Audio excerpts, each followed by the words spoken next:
Computer. All right. Hi there, everybody. Hi, Liz. Hi. So this might be super confusing to people who have been watching us for a while. It might also be super confusing for those of you, well, it isn't super confusing for those of you who've just joined us. So let me start with that. So I am Megan Holmes. The confusing part is multifaceted. Number one, I am wearing curly hair today.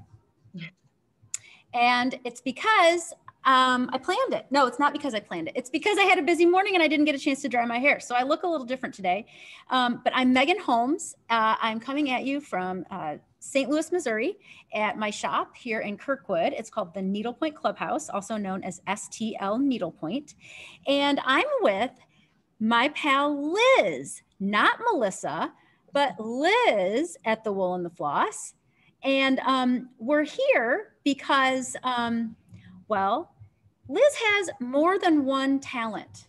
Liz has lots of talents, but but Liz, why don't you introduce yourself? Tell us kind of where you're coming from, what your background is, and why you're here. And then I'll kind of explain to people why this might be sort of confusing. Okay, I can do that. Well, first of all, my name is Liz Wakefield. I am the yarn manager at the Wool and the Floss.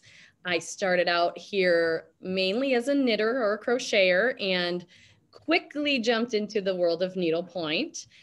Mostly, I think, because I love color. I love pairing colors up. I love helping customers decide what they want to do. And that's a huge thing in knitting and crochet.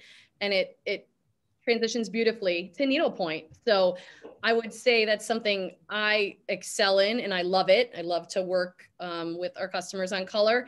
And I do have a background in fine art. Actually, I have a Bachelor of Fine Art from Wayne State University. A lot of people outside of Detroit may not have heard of that school, but it is a big time university in the middle of downtown Detroit. And I went there a long time ago. And I also taught there for a few years after. So it was awesome to be a student. And then I was on the adjunct faculty for 6 years teaching in the same department of interior design. So lots of color theory, lots of real world application, which is what I like to do. And so I had been not working for a couple years and became a customer here and mentioned on the fly that, you know, if there's ever any extra hours, I'd love to work here before Melissa. So Melissa inherited me. What you wish for. Yeah, Melissa inherited me. And if you get to talk to me on the phone or you ever ask about sports or colors for sports or colleges, I usually get the call for that, mostly because I love sports. On top of being an artist, I am very into sports. I coach softball and all that. But that's kind of become my little lane at the shop is, you know, different color combos and sporting colors, especially. So I love it. So, so the confusing part is that typically my pal Melissa McLeod and I from the Wool and the Floss do this Pointing It Out podcast together. But Melissa has loaned Liz to me for the next hour or 45 minutes or 30 minutes or whatever we're going to talk, however long we're going to talk, because of her background in color, not because she's a yarn manager, not because she's an employee at the shop, but because of her experience and her expertise in color. So we often here in the shop, and I know you do too, help people through choosing threads for canvases. And not only does that involve finding the right texture, but it also involves finding the right color, as we know. And I find it's funny, Liz, would you say it's about half and half, the people that say, oh, I love to pick color and I know color, and other people who say, I am terrible at picking color? Or would you say it's less than 50-50? I don't know. There's a lot of people that do know color, but they don't give themselves enough credit, I think. Yeah. Oh, definitely. And I think a big thing with this business is building trust. And so sometimes I do have a customer come in here and say, well, I'm going to pick them all out. And it's a little bit about us kind of gaining some trust and saying, I'd love to help you, but I'm also very open to your preferences, because that plays into it a lot. There's no right or wrong. It's what do you prefer? Or if you need help, what looks good? So I think everyone comes in a little hesitant maybe, but then it's our job to make you feel comfortable and really, I say, kind of prove ourselves that we can help if you need it. We can also back off. That's if right. you need that. So I actually dressed kind of in rainbow bright fashion today, like super bright colors. I have some bright shoes on. I put some lipstick on because I love color, but I love saturated color. I like bright colors, and I love picking out threads. But and I always say to people, like, you know, I say things like needlepoint is really like color by number, right? So a lot, the intention of needlepoint, for the most part, is to choose a canvas that you think the artwork is beautiful and to simulate or emulate the colors that are on the canvas. But not always, well, first of all, you don't have to do that. But secondly, you don't always want to, right? So, but there is, I would say, I always say this is an art, so it doesn't matter. But I do think that there are some right and wrong ways to choose color in particular. And so that's what we're going to pick Liz's brain about, and then just try to get maybe some tips. Our initial concern with this conversation is that the screen is going to read color a little weird. So we're going to just try to give some tips and ideas and use some tools. And it may just be a little hard for you to follow along based on our examples, but just bear with us. We're going to barrel through it, right, Liz? So I am wondering, I'm hoping that I'm correct in starting with this, that the color wheel is kind of the universal tool for choosing colors when you're putting them all together in one spot or in one room. It's a guide. I would say it's a great guide. If you're looking at a canvas and it has a predominant color and you're just not sure where you want to go with your selections, if you have a color wheel, it helps you kind of open up your ideas. It shows you a couple, friends of that color, which that kind of comes to me because I went to school and it's a little bit beaten into my brain. And I do always say to my customers, are you ready for some nerdy color talk? Because I usually go, do you want me to get technical? And because some people kind of go, whoa, what's she talking about? Other people really enjoy kind of knowing that this color does complement this color, because I think we all want to have fun with our needlepoint, but we also like to feel comfortable that we're making a good decision. Like a little bit of confirmation, like whether it's from someone like you who actually has the education and the knowledge in it, or if it's something like a color wheel tool. So I need to get these back in stock. It's been a long time since we had these in stock. And Melissa is, of course, always so good at keeping her stock up. So you happen to have the color wheel. I don't have one in front of me. But okay. So this is a color wheel that is sold retail by probably a lot of different craft retailers. But it's a really pretty simple concept, but can you so start with this. Number one, there are holes in it. And the intention of that would be to be able to put it up against a canvas, right? And be able to maybe kind of hone into one color. Is that a fair way? Is that why you're using that little hole in the color wheel? Yeah, so if you were trying to find, say, a complement to this beautiful pink on the Stitch Rock tree, you'd kind of go, again, it may not show on your screen as it does in real life. I'm saying it's closest to here. And then you can spin your color wheel to kind of find its friends. Now I'm doing it a little backwards, so bear with me. There we go. So what we're seeing there is that the little black arrow, I think everyone can see the black arrow. And to be honest, I can see that you've got that pink color in the window. And I can also see that to the upper, well, on my screen, I'm looking like upper left. Per you, it's probably opposite. But, and that's where that color sort of lives in that space. Yep. So you've turned your color wheel so that black arrow is pointed up there. Okay. It's there. And then across from that color is what is called its complementary color. So if you were looking to, let's say, pick a background that's going to pop the tree or make that pink really, stand out and look beautiful, you could pick something kind of in this range, which is a green for sure. But then you got to consider things like Megan and I were talking about saturation. Mm-hmm. That's the next step. And that's what I was trying to get at. I'm sorry, with your, and this is really hard because I'm pointing and you can't see me pointing, but so in that upper, so your little wheel goes like this, and right up here is where I see that. So then do you go down here and you try to go in the exact, like, is that? Well, you can do the complement, and that's going to give you your biggest pop. Okay. But you can also go to one color to the right or left. You can do those, and those are called the split complements. So those also complement that color, but they're not going to be that giant pop that the direct complement are like opposites, and they really, really pop each other. Yep. The split complements still go, Yep. but they're not going to have as drastic of an effect on So that color. on your color wheel, so how do I see what the exact split complement is? Is there arrows on that color wheel, or is there so let me, sorry, I'm not good at doing it backwards. It's So okay. I had the black arrow, and now I'm going to move it to, there's an orange arrow. So these are small, but in person they're fine. I think just on the camera they may look small. It's just hard to read. Yeah. So I've changed it to the orange arrow. So you can see there's that color we had highlighted. And then I follow down and you get this square. Oh, yeah. And on the back it says they're the yellow greens. Okay. And then also the blue greens that are to the left and right of its complement. So you can pick anything kind of in that range to literally. That's going to be the best complement. So what we're trying to say is that if you happen to just really love yellow, you just love yellow and you like that paint and you really want to, so yellow would be way up, kind of up over on that. Yep. So yellow, I'm sorry. What I was trying to get at is that you could use yellow for the background of that pink tree if you wanted to, if you just really love yellow, but it's really not going to be like, no one's going to say like, oh, that doesn't look good. But what the color wheel is trying to tell you, and what the experts are trying to tell you, correct me if I'm wrong, Liz, is that it's going to be pretty, but it's just not going to be the best marriage of color. Am I right?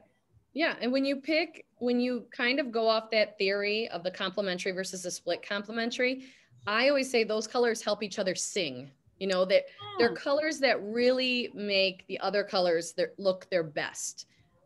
Again, there's preference involved, but that's the theory behind it. It's going to make those colors sing on the canvas or the painting or whatever your medium is. Got you. So, so this color wheel, so are those kind of the basic kind of information that you would gather from the color wheel, or is there any other like information you gathered from the color wheel? My terminology might be a little old on this and I can't remember exactly what it's called, but sometimes I use the word matchy, which really isn't a technical term. But, you know, if you had this color, say something in here, and you were like, you know, I don't want a contrast. I want something that kind of really goes with it, doesn't necessarily set it off. You would pick one to the left or the right because they're close. So the easiest way to explain this is if I had, actually, I'm going to use purple because that's my favorite example. If I had purple paint and I added a little bit of red, I would be getting this color, which is a red violet. If I go back and I have my red paint and I add a little bit of blue, I'm going to get blue violet, which is cool. It's the cool version of violet, and the red is the warm version of violet. So a lot of times, if you're selecting colors that are close together in a smaller area that you really want to kind of work together, not necessarily highlight each other, that's when you would go to the, you know, 3 friends in a row like this. So where are you seeing the 3 friends? That's my hardest part of this color wheel. So is it here? I mean, here. Yeah, there. So it's down. So it's down in that little kind of to the lower. I see. And then there's no arrow on here. This is just Liz telling you, because this is an easy way to pick is if you have a purple or a violet, and I have a cheat sheet on the back. It does say what it's called. Oh, okay. So you have violet, you have red violet, and you have blue violet. And your finger is on the colors that kind of coordinate. Exactly. I see. So these 3, let's say, portions of the color wheel, kind of go together. Got it. And complement is not the word because complementary is opposite on the color wheel, sadly. Got you. So these kind of can go together. So if you had an area that had predominantly this color, you could throw these 2 in there. Because they still kind of come from that base color. So then let's go to using the color wheel. You're in purple is a good example. So you were on, so show me, like with your finger, show me one of the colors on there. So let's just say it's on, okay. So something you said a few minutes ago was saturation. Yeah. So complementary colors are on opposite ends of the color wheel. But another good friend alternative is the same color in that little square, but with different saturations, right? Is that what you were trying to say? I'm going to get white. Sorry, this is a, that's I'll turn over the nice side. Sorry, it's a grayscale, little color scale. So if you look if you look at the color wheel, the nice thing is they actually have divided it up in levels of saturation of this main color violet. So that's probably the beginning color. So that would be like a medium saturation. The lightest one is up here. Yep. And then you can see the different levels. So how I've explained that to customers and other people that aren't, that aren't totally, wrapping their head around it. It's like if I had some purple paint and I added white to it, that's taking away some of the saturation. Now, if I put more purple back into it, that's increasing the saturation. So you can also pick colors that way. You could have a canvas that has some really heavy saturation of a specific color, let's say violet, like this, and you could complement it by picking the similar color with a lot less or lower saturation. Got you. So go back to the pink tree. Yes. So you've got that really light pink. So go back to, yep. So, and thank you, Stitch Rock, for having the most beautiful little canvas for us to play with. So complementary color background is going to be that green that we were at earlier. Yep. But another really good friend is maybe up there, point your finger back up into that pink quadrant, and one with more saturation. So maybe that deep red, is that, okay, would be a great kind of background color for that. Okay. All right. And I would say it's hard to see, of course, on the computer. We all know that colors aren't always representative, but in my opinion, the Stitch Rock tree has a pink that has a little bit of a red undertone. So it reads a little more coral than like a bubblegum pink or peppermint pink, which I think is a little cooler and a little, it's just a different color. So that's why it makes sense to me that it falls in this window, and it could have a background with that higher saturation, like a deeper coral would be very cool. So then the other thing that I'm seeing on that tree, because I was just I was kind of thinking, so the other thing on that tree is that she's got multiple colors on there, but they all appear, all of the frontal elements, how do you like that? All of the ornaments appear forward. They do come forward. And to me, it's because, and tell me if I'm right or wrong, is that because they're more saturated, they're just more saturated. There's all different colors. You're correct. But they just have more of a saturation than the, right? Yeah. And because it's painted that way, a lot of times I think that helps us in a direction when we're choosing threads for these pieces, because not only does the saturation make them pop forward, then we can go ahead and do a different thread that makes them come forward. I talk about this a lot with customers. You want the tree, the pink of the tree, the light pink, to recede, so move back, and you want those ornaments or bulbs to come forward. And so you can do that with color, which is the way they're painted, but you can also do that with texture or sparkle or doing like a road circle, something like that to make them come forward. And it's the same thing with this garland. Yep. You want something, whether you do it with color or texture, you want those things to come forward and look like they're on the tree. So what do the words, and do these, I'm just throwing this out there. I didn't even ask you about this, so I'm sorry, but it just kind of popped into my head. So we're saying saturation. So your grayscale was a great example of that, which is like, it goes from white to and it just grades. So the saturation gets more intense as you go down that grayscale, right? Yeah. But so I hear terms like jewel tones, primary tones, pastel tones. Do those families or groups of color mean anything, or is that just a way to describe them? Like, basically, is what you're doing like saying like you're picking all pastels, and so that's less saturation? Like, is that basically what those words are? Is that, or is there more? Yeah, that's it. In my opinion, that's how I see it. Pastels are the lightest saturation of their primary color that they came from. Gotcha. And then I think if you, not to use the word again, but primary colors, they're the basis of all the other colors. So if you have red, yellow, and blue, you have to mix those colors to get to the secondary, and so on and so on. So that's a way, if you understand that color theory, to also find colors that match up. If you're like, oh, this is from red, red is the primary color of this color, or blue or orange or wherever, that can lead you down a road to find the colors that work together as well. But then that also kind of, am I wrong about this? That also sort of still harkens back to that color wheel. Like, because the way that that color wheel is arranged is like going this way a little bit has a little more red, going this way a little bit has a little more or yellow, or, you know, going this way has a little more blue. So again, even though like you hear all these words and it seems like a lot of static in your brain, it's like just use the color wheel and think about your families and your saturations and your complementary. So you said the word split secondary. I think that's what you said, right? That was those split secondary. Yeah. Is that what that? Well, split complement, but split complement. So then what's a secondary color? Is there such a thing? Am I making that up? Okay, I'm going to show you my little paint by number because I have to. So it'll help you understand. So this is awesome. Okay. Long ago. So primary colors, red, blue, yellow. Yep. You mix red and yellow and you get orange. Right. Oh my gosh, I totally forgot about this. And you get green, and this looks black on the screen, but I promise you it's purple. Excuse me. If you mix red and blue, you get purple. So primary, secondary. And then, sorry, this is a thing not meant for everybody. Then you can see this is, you know, warm versus cool of red. Same thing with yellow and same thing with blue. And so it kind of shows you how they all mix together, pushing myself out. They all mix together. So that's the primary colors and then the secondary colors.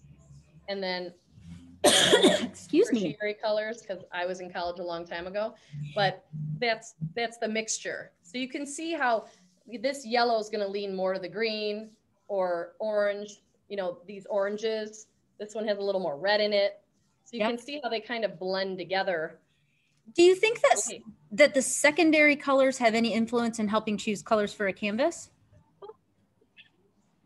I mean, this wheel's probably better for that conversation because if you look, this is a great example actually. So blue and yellow make green, but then you can see there's the main green and this has a little more blue. This has a little more yellow. So you can see those undertones. And I think that those are helpful when you're just having a hard time finding the right color to understand that maybe the color you're trying to find has a little more of a blue undertone or a yellow. And that helps you find a color that really goes with what you're working on. So I have a canvas here and I think that this is going to lead in, and I don't know if you have anything near you. So, so things that are in like the blues and whites are a really big deal right now, right? Right. So when you're, so basically I think I counted and there's 1, 2, 3. I think there's either 3 or 4 blues on this canvas. I think so. Yeah. So how are you going about doing that? So then are you looking at those secondary colors and saying, I want one in each category of that, like reddish undertone, bluish undertone? Do you think there's any? There can be for sure. I think on that canvas, and just because we've pulled a lot, I feel like we've all pulled a lot for this canvas. That one, what I usually like to do is I find the blue, the best blue match for one blue, because here's the one smallish. And I always say, in a perfect world, we would sit the threads in front of the painters and they would match the threads, but that's not how it works. They're artists. They're going to paint the most beautiful color that they see in their head, that they can mix on their palette.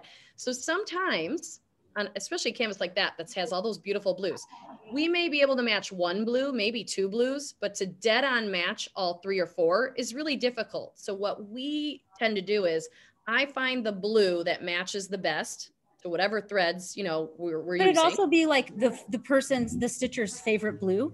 Like just you tell me what is your most favorite blue color on this. And then you take that blue and you go and you figure out, is this my middle blue? Is this my deepest saturation? Or is this my lowest? And then you go find its friends. So find like your mid-tone. Is that kind of what you're doing? You can either find your mid-tone or you can find maybe your deepest saturation. In a perfect world, you'd find your base color, but that doesn't always happen. So I would find the best match that you feel confident with, and then go find the 2 or 3 others that look beautiful with that. And they may not exactly match the paint, but I think if they go together and you see that they're complementary to each other, that they will look beautiful on the canvas. So I don't know if you can see that very well. To me, these are 3 great blue colors, but I think they look, in my eye, they look terrible together.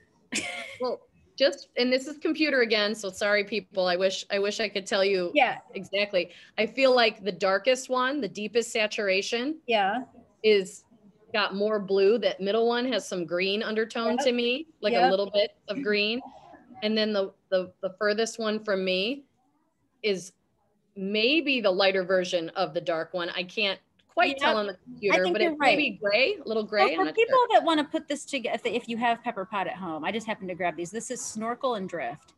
And I probably should have given you a, anyway, but I think you're right. Like these guys kind of play well. And, but what I can't quite understand is why doesn't this guy go in that family? Because it has some green. So I feel like the two that are friends, we'll call them friends, they're a little more of a straight up blue. So I'll bring my color wheel back and see if it helps us at all. Yeah. So I feel like they're either in this family or this family, and it's hard on the computer. Yeah, right. I think they look a little purpley, but in real life they look blue. So let's say here, I feel like the one that's kind of sticking out, the lightest one, is probably up in here because it has a little green undertone. Okay. So if you wanted to get the lightest blue that goes with this, you'd want to find one more to that one. Gotcha. So I need to, it's really, you just kind of have to play with it. It's not to say they can't be used together. It's just, if you're trying to combine them into like the canvas you showed in your example, you do want them to look like they were all painted on that piece together. And so that one to me kind of sticks out just because it has a little bit of a green undertone. So you want to find the one that kind of goes with that beautiful blue that you have chosen. And what happens a lot, I'll tell you, once in a while, we get really lucky because the people who do the thread lines, they are color masters. That's no question. You may get lucky and they're right in a row. That doesn't always happen. Like the numbers. Is that what you're saying? Yeah. So sometimes, and I know that Pepper Pot does give you a chart to put them in number order. Or not number order, I'm sorry, color family order. And usually like a few numbers are in a row, but on the wall, usually I always say, oh, go one down from there and grab that color. It doesn't always work, but oftentimes it does because that is how they plan out their collections. You know, they try to see where they're missing holes and things. And, you know, that's funny you said that because I have had like a conversation where I'm trying to thread with one particular thing and I'll be like, I'll talk to the distributor and say, you know, I'm really struggling to find another, you know, orange or something. And I've had the conversation, they say, oh, well, that's funny because that's actually on the slate because we recognize that there was kind of a hole in the line in that space because a couple people have mentioned that. And so now we're looking to, you know, like slide in another color somewhere. So that's a really good point.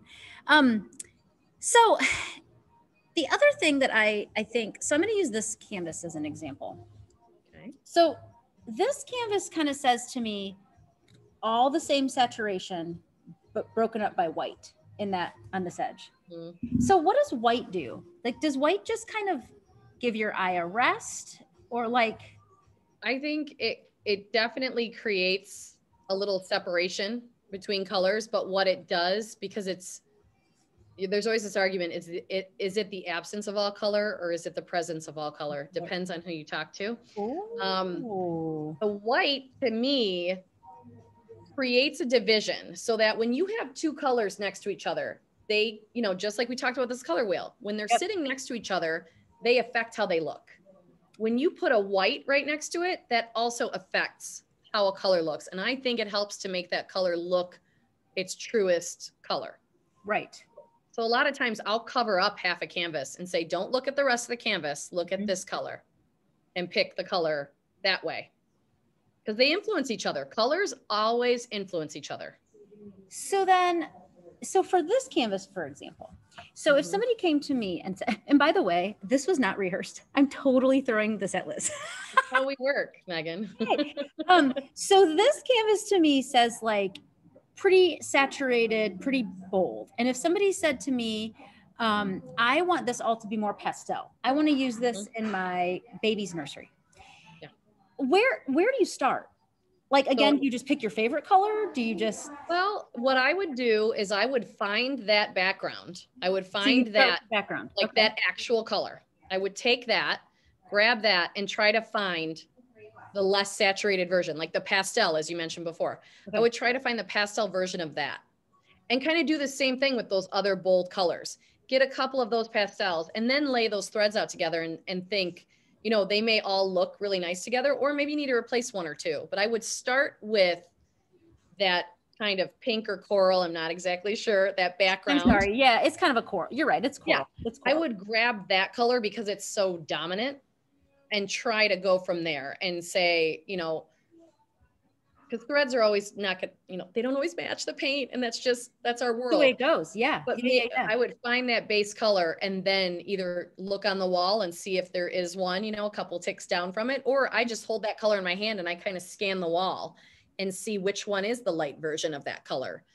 Because we've had great success here when we have a canvas that maybe doesn't have a background at all. Maybe it's just plain canvas. And it's like, what do you do? What do you do when there's a piece that needs a background and you just don't want to do white? It's just not your vision. And I had a customer who said, can I have the absolute palest yellow you have? And I can't wait to see this canvas finished. It's so beautiful. This yellow is the palest yellow. It's like you had a pot of white paint and you put the tiniest drop of yellow in it. Yeah. It's so soft and beautiful. And I think it's going to make the artwork on the canvas just really jump out at you. Yeah. But it's not as stark as a white background. It's a little more calm. Well, and I don't mean to put you on the spot. Do you remember which color that was? Because I'm wondering if it was silk and ivory. Is it silk and ivory? And it was for the Que Sera Sera canvas. And I want to say it's lemon something, like lemon chiffon, lemon ice, lemon. Okay. I'm just curious because it's funny because silk and ivory actually has several of those.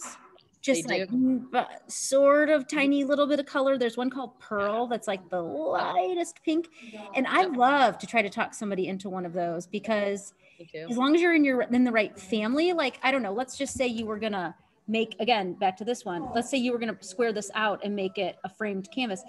Having that stark white here, those four different blues, and then a blue that's even the lightest saturation behind it. I mean, what do you think about that? I think that would be, but I have no education. It would be super delicate. Like, I think it would be beautiful, but you know what else you could do? You could really go crazy. You go on the opposite of your color wheel from the blue, and that goes to orange, but I'd say a little coral, like the lightest, palest coral would just be dynamite. But I'm big on I'm like you, Megan, color. Yeah. So I think the palest blue would be so delicate and lovely. But then if you're someone who's a little more into a little more color, you could do the palest coral. Would really make those blues just jump. And you know what else is kind of funny about what you're saying? I think I'm hearing kind of where you're going, and I'm going to put words in your mouth. So tell me if you're not. But so with a super light blue, it's going to be a very sophisticated, very beautiful, but you put orange behind that and it's suddenly like fun, like Andy Warhol, or you know what I mean? Or like these poppy, like zinger things. So do you think that, and I know there are those people out there that read color. Have you ever heard about that? Like somebody, in fact, there's a designer whose mom is a color reader. So and so do you think that works like for a canvas too? Definitely. Like give you a mood or give you a feel or something? Oh, for sure. For sure. You could be very subdued. You could be very bright and energetic. Colors really can create a story. And I actually have my husband's grandmother who was an artist, and I absolutely love this woman. Her name was Genevieve. I have her colors. Like, she had her colors done, and it's this little stack, and it almost looks like paint chips, but it's so cute. It's like, these are her fall colors. These are her spring colors. And it's the cutest little thing I have of her, because they weren't colors she painted with. They were her colors for her wardrobe. And I had never heard of that before. But my mother-in-law shared with me that was kind of something you did. You went to like Jacobson's or Macy's or whatever your department store was, and you got your colors for your skin tone and your hair and the season. And I have that little stack, and they have a main color with the complementary ones next to it. So they basically say like, this is your color, and then these are all the colors that you should wear with it. Oh my gosh. So I'm wondering now, as you say that, if we could kind of do that with a canvas, like pick its color. Like you say like this, like you just said, well, that canvas's color is coral. Maybe that's a bad example, but like maybe this canvas's color is like the light blue, you know, like, and if you want to make that like mood, like very like, cause this guy could be sassy. He could be fierce. He could be, you know, like you could put, I don't know, red behind that or something. I don't know what the opposite of the green. I mean, you really could go crazy. Yeah.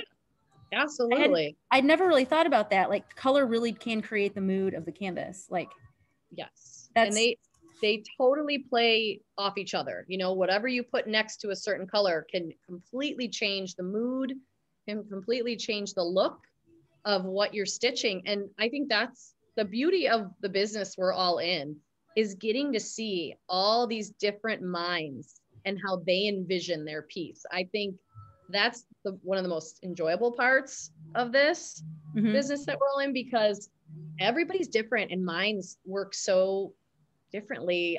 It's interesting to see which way you're going. And even our employees, we can all put our heads together and, you know, I may say, this color looks good to me. And someone else say, well, what about that? Try that. And it's amazing to see how different each canvas can look. And I think people see that with the finishing and, you know, all this social media, people kind of posting their version of a canvas that a lot of people have purchased. yes. It's super fun to see everybody's take on the same thing.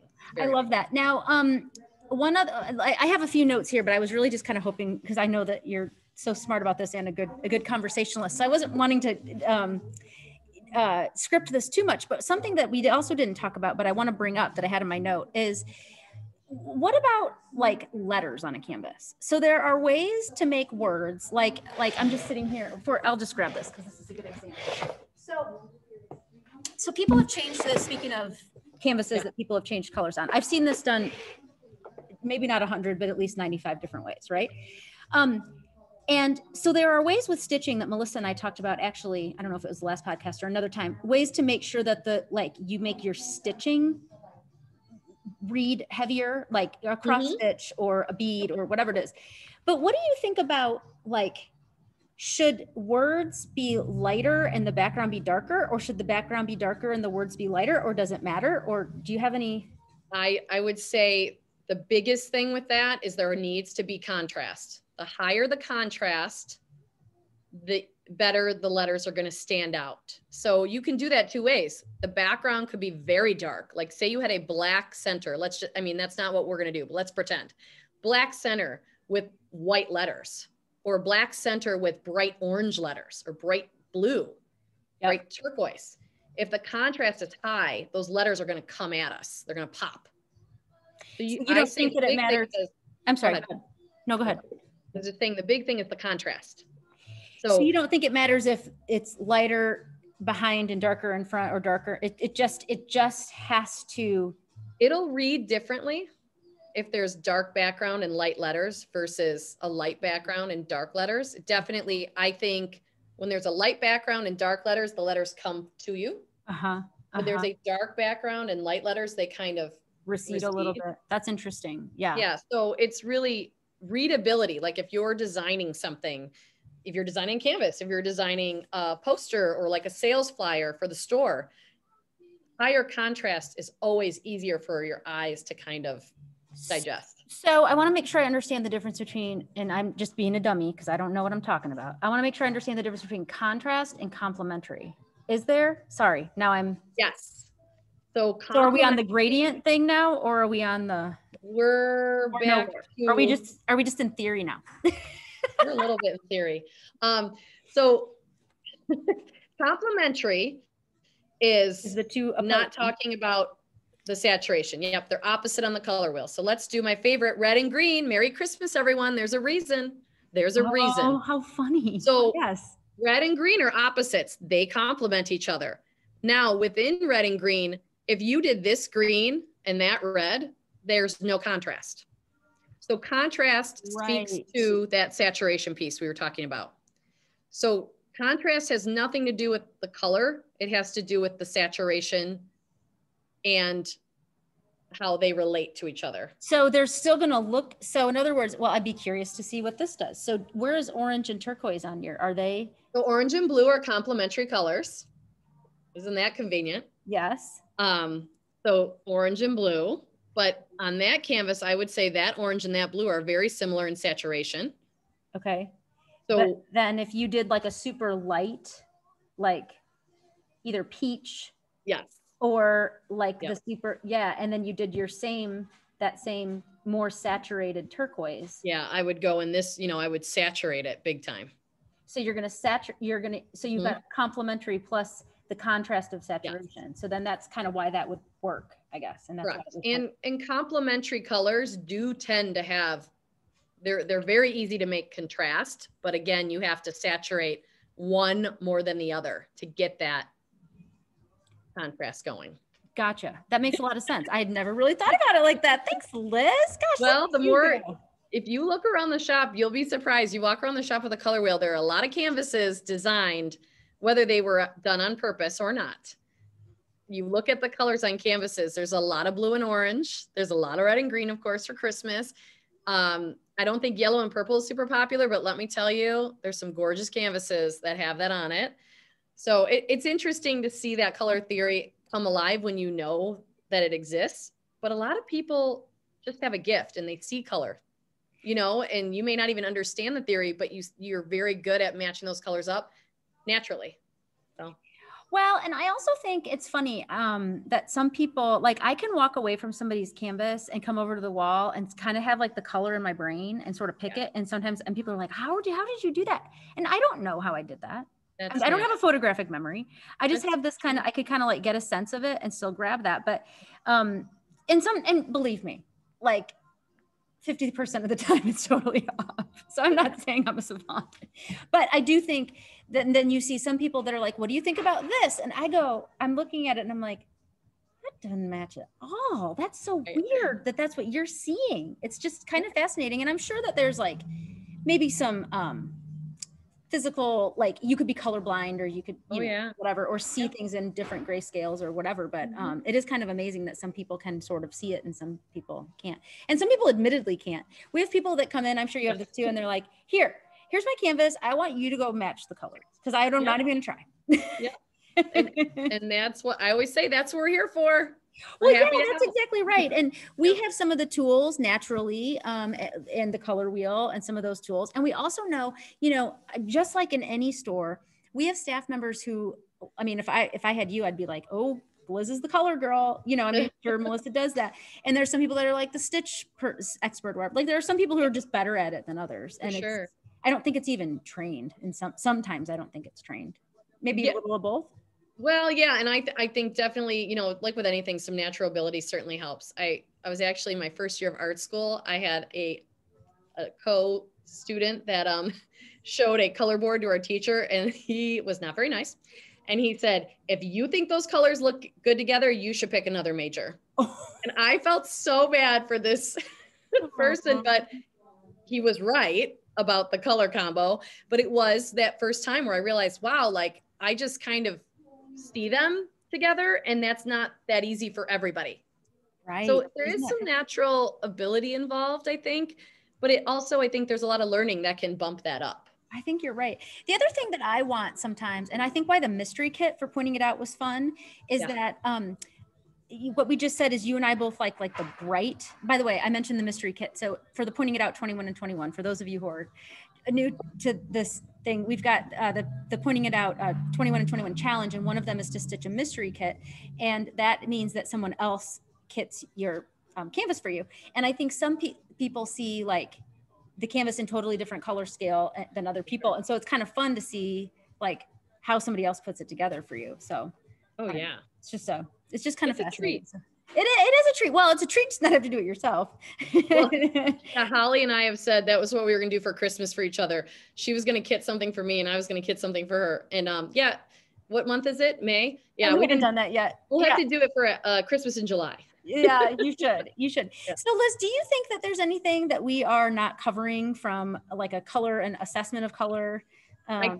I personally think we've given a lot of information, and I know some of my favorite customers will probably be glazed over at this point. I hope we've given some valuable information. And I think if you do have the chance to get one of these color wheels, we have them. And I think Megan's getting some. Yes. I think if you're someone who's interested in those relationships, this is a wonderful way to kind of get a little more knowledge on it. And on the back, there is a little cheat sheet that says how to kind of match your colors up, but I was having a hard time reading it while talking. So just so you know, there's a whole thing on the back. So if if it says pick a starting color, point to the chosen color, and then it kind of gives you some little cheats to figure out the friends. And there's actually an awesome leaflet that comes with the color wheel, which I didn't know. Bad me for not opening it up before today. There's a lovely color sense leaflet that gives you even more technical things than I just talked about. I don't think that's the color. I'm going to have to talk to my pal about where she got this color wheel, because that's a good one. That's a good one. I ordered it, I can tell you. We'll talk offline.